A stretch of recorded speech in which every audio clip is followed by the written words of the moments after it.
Good morning, students. Here we are starting chapter 13, that is the last one chapter of the class 12th of the book second, right? Which is probability, right?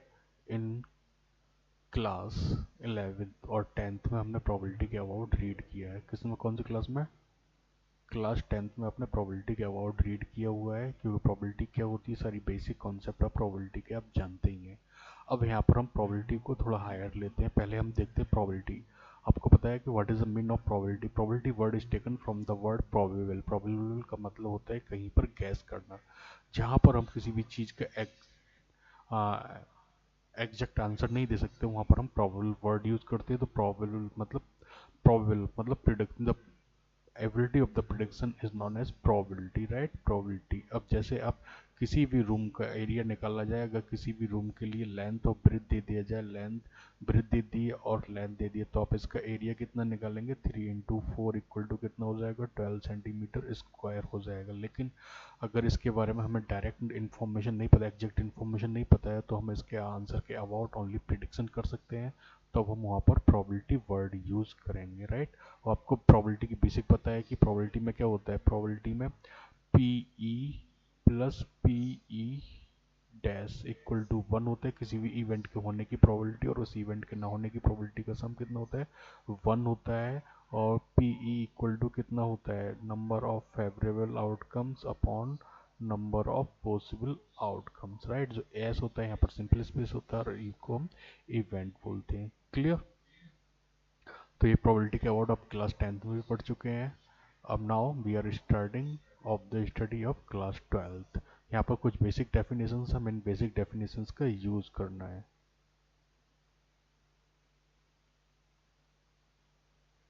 Right? हमें इसकी basic definition को use करना है, right? तो basic definition है। Basic definition में हमारा है कि what is random experiment. Random का मतलब होता है कि विदाउट एनी ऑर्डर कहीं से भी हम कोई भी चीज़ उठा लें, उसको हम बोलते हैं रैंडमली। जनरली इंग्लिश में वर्ड यूज़ किया जाता है randomly. You know very well about that, right? Next है हमारा एन एक्सपेरिमेंट। इसकी डेफिनेशन है an experiment whose all possible outcomes are known. जो उसकी सारी पॉसिबल आउटकम्स हमें पता हो in advance, but outcomes of an any specific performance can not be predicted. जैसे आपने किसी भी कॉइन को टॉस किया, तो कॉइन को जब आप टॉस करेंगे तो कॉइन में क्या होता है?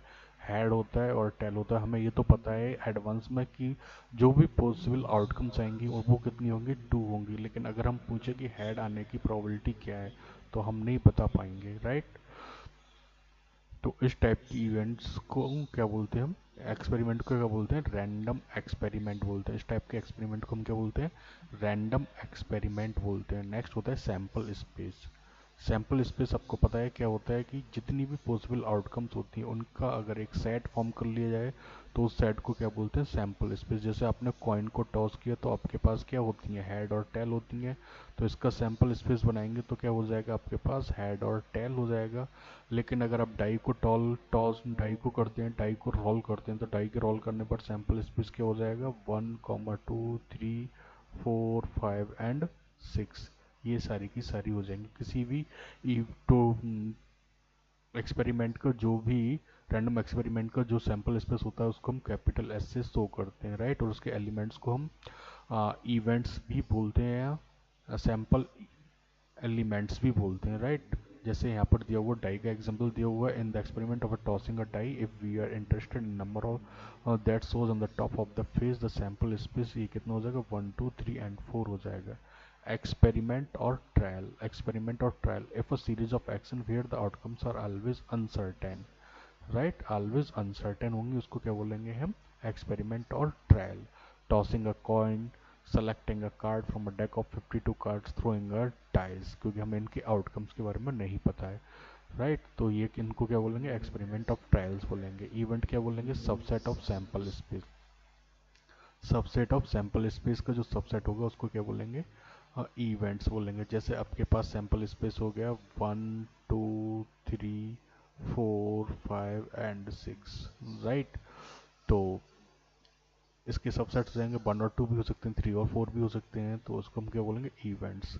In any sample space B may be interested in the occurrence of certain events rather than in the occurrence of the specific elements in the sample space.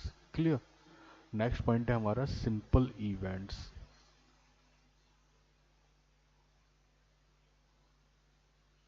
Right. If an event is a set of containing only one elements, ऐसी event जिसमें कितने elements हैं, only one event, उसको क्या बोलेंगे, one element of the sample space, उसको क्या बोलेंगे, सिंपल इवेंट बोलेंगे. सिंपल इवेंट मतलब जिसमें सिर्फ ओनली वन इवेंट होगी, जैसे हेड आने की प्रोबेबिलिटी, तो ये कैसी होगी, सिंपल इवेंट होगी. सिंपल इवेंट होगी. क्लियर? नेक्स्ट है कंपाउंड इवेंट. कंपाउंड इवेंट क्या होता है, an event and compound event is one that can be represent as a union of the sample space, जिसको हम कैसे कहते हैं, यूनियन ऑफ सैंपल स्पेस में किया जाता है. एग्जाम्पल लिया हुआ हमने, event of drawing a heart from a deck of card is a subset A equal to heart of the sample space. तो यहाँ पर इस सैंपल स्पेस में क्या है कि हार्ट हो गया, स्पेड हो गया, क्लब और डायमंड हो गया. अब इसमें से अगर हम कोई सी भी दो ले लें तो उनको क्या होंगे, there a simple event, none of the event B of drawing a red card is a compound event since B equal to क्या हो जाएगा, हार्ट एंड डायमंड. तो ये कंपाउंड इवेंट हो जाएगा. जिसमें मोर देन वन एलिमेंट होते हैं उसको क्या बोलते हैं, कंपाउंड इवेंट बोलते हैं. राइट. नेक्स्ट होता है प्रोबेबिलिटी. नेक्स्ट हेडिंग है हमारा प्रोबेबिलिटी. यहाँ पर लिखा हुआ है कि if random experiment can result in any one और N different equally likely outcomes, and different equally likely outcomes, and if exactly n of these outcomes favors to A, then the probability of event A equal to P equal to क्या हो जाएगा, total number of favorable outcomes upon total possible outcome. Right. अब यहाँ पर कुछ remarks हमें याद रखना है. if the probability of a certain event is 1, if the probability of a certain event is 1, it does not mean that even event is going to happen certainly. Right. The probability of a certain event 1, then it does not mean the event is going to happen with certainty. It is just predicting that the event is most likely to occur in the comparison to the other events. Prediction depend upon the past information and the course, also on the way of the analyzing the information at hand. Right. Similarly, if the probability of a certain event is 0, then it does not mean that the event can never occur. Right. इसको हमें remember रखना है इन चीज़ों को. Next है हमारा probability. Mutually exclusive events.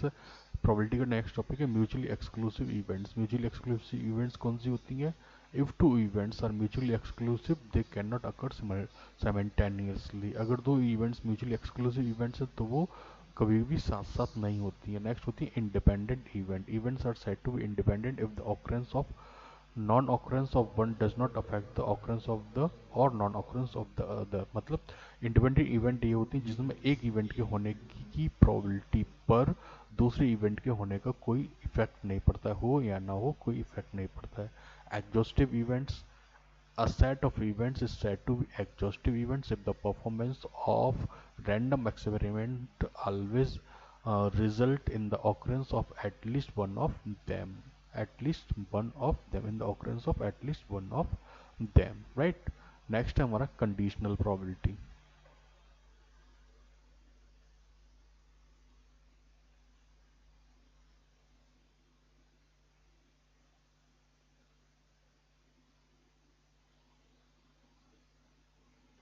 Conditional probability, right? It is important concept. The conditional probability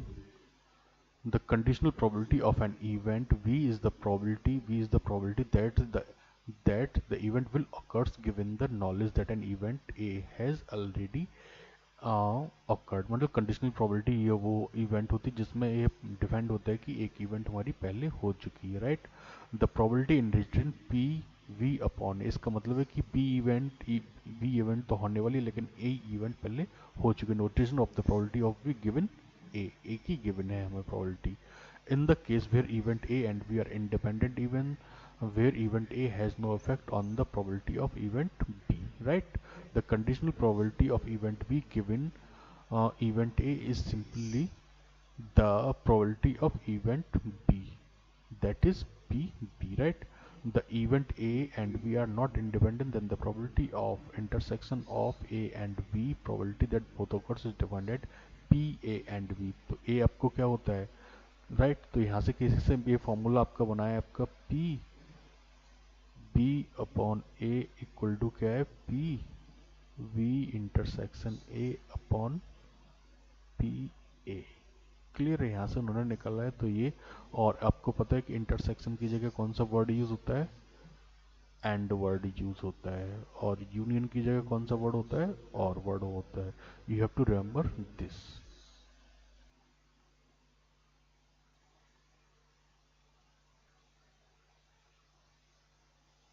independent events के लिए क्या होता है, अब दूसरे इवेंट्स लेके समझ लेते हैं। A and be independent event है, तो इंडिपेंडेंट इवेंट की होगी जब इन दोनों के इंटरसेक्शन की प्रोबेबिलिटी इन दोनों की प्रोबेबिलिटी के मल्टीप्लाई के इक्वल होगा। क्लियर, तब ये दोनों इवेंट्स कैसी होंगी, इंडिपेंडेंट इवेंट होंगी। क्लियर। नेक्स्ट कॉन्सेप्ट हमारा रिमार्क है। अभी हमारे इन रिमार्कों में अंडरस्टैंड करना है। पहला है two events E and F are said to be dependent if they have not independent, अगर वो independent नहीं है, मतलब अगर ये वाली कंडीशन अप्लाई नहीं होती है तो दोनों कैसी हो जाएंगी, डिपेंडेंट इवेंट्स हो जाएंगी। Sometime there is a confusion between independent events and mutually exclusive events, right. तो म्यूचुअली एक्सक्लूसिव इवेंट्स की अलग कंडीशंस होती है और इंडिपेंडेंट इवेंट्स की आपको पता ही है। Term independence defined in the term of probability of the events, where the mutually exclusive defined in terms of events, subset of the sample space, right। तो independent events क्या है,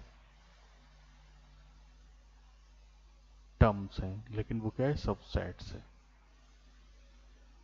Mutually exclusive events never have an outcomes common, but independent events may have common outcomes। Independent events क्या हो सकती हैं, अब ये भी हमें अंडरस्टैंड करना है कि म्यूचुअली एक्सक्लूसिव इवेंट्स में क्या होता है, उनमें कोई भी कॉमन आउटकम नहीं होती है, राइट। म्यूचुअली एक्सक्लूसिव इवेंट्स में क्या होता है, no common outcomes, no common outcomes. लेकिन इनमें क्या होती है, डिपेंडेंट इवेंट्स में कॉमन इवेंट्स हो सकती है, राइट। अब टू नेक्स्ट है two independent events having non-zero probabilities of occurrence cannot be mutually exclusive and conversely। Two independent events having non zero probabilities, अगर टू इंडिपेंडेंट इवेंट्स मतलब एक probability, एक इवेंट के होने की प्रोबेबिलिटी पर दूसरी इवेंट की प्रोबेबिलिटी का कोई इफेक्ट नहीं पड़ता है, तो वो कैसी होती हैं, इंडिपेंडेंट इवेंट्स होती हैं, और उनके occurrence can not B mutually exclusive and conversely, ठीक है ना, उनका ऑकरेंस कभी भी म्यूचुअली एक्सक्लूसिव नहीं हो सकता है। और two mutually exclusive events having non zero probabilities can not be independent हो सकती हैं। अगर टू इंडिपेंडेंट इवेंट्स की प्रोबेबिलिटीज नॉन जीरो है तो वो कभी भी म्यूचुअली एक्सक्लूसिव नहीं होंगी, और टू म्यूचुअली एक्सक्लूसिव इवेंट्स उनकी प्रोबेबिलिटी अगर नॉन जीरो है तो वो कभी भी इंडिपेंडेंट नहीं होगी एक दूसरे का एंड। और रेसिप्रोकल में आपको इसे रिमेंबर भी करना है, एमसीक्यूज एक फॉर्म हो सकता है, 1 मार्क्स क्वेश्चन भी फॉर्म हो सकता है। नेक्स्ट है two experiment are said to be independent, two experiments are said to be independent if for every pair of events E and F, where E is associated with the first experiment and F is with the second experiment, right? The probability of the simultaneous occurrence of the events E and F when the two experiments are performed in the product of PE and PF calculated separately on the basis of two experiment। तो यहाँ पर independent event वाली ही condition use होगी, right. अब यहाँ पर three events के म्यूचुअली इंडिपेंडेंट होने की कंडीशन दी हुई है।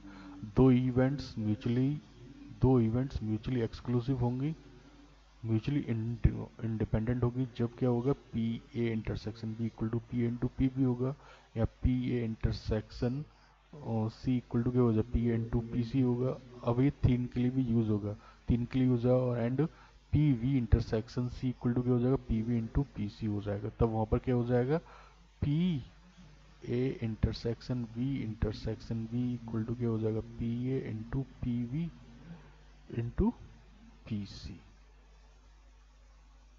Clear? If at least one of the above is not true, for the three events, we say that the events are not independent, mutually exclusive independent events.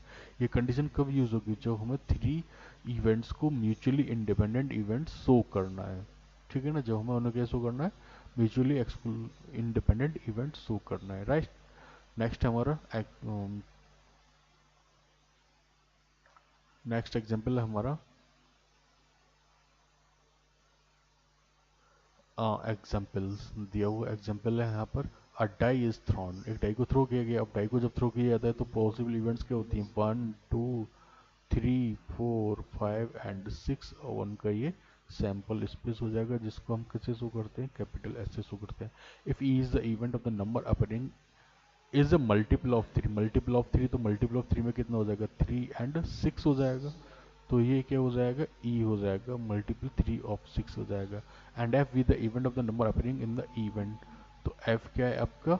Event क्या है? Number appearing of even, तो even number 2 4 और 6। then find whether E and F are independent event. E and F are independent event. E and F are independent events, तो PE equal to कितना हो जाएगा? 2/6 हो जाएगा, that is 1/3। P F equal to कितना हो जाएगा? 3/6, that is 1/2। And P E intersection F, तो यहाँ पर ई इंटरसेक्शन एफ क्या कितना आ रहा है? 6 आ रहा है, तो 6 की प्रोबेबिलिटी कितनी हो जाएगी? 1/6। तो हम देखते हैं कि P E into P F equal to कितना हो जाएगा? 1/3 into 1/2, that is 1/6. So we can say both are independent events. E and S are independent events. Next है हमारा वेज थ्योरम।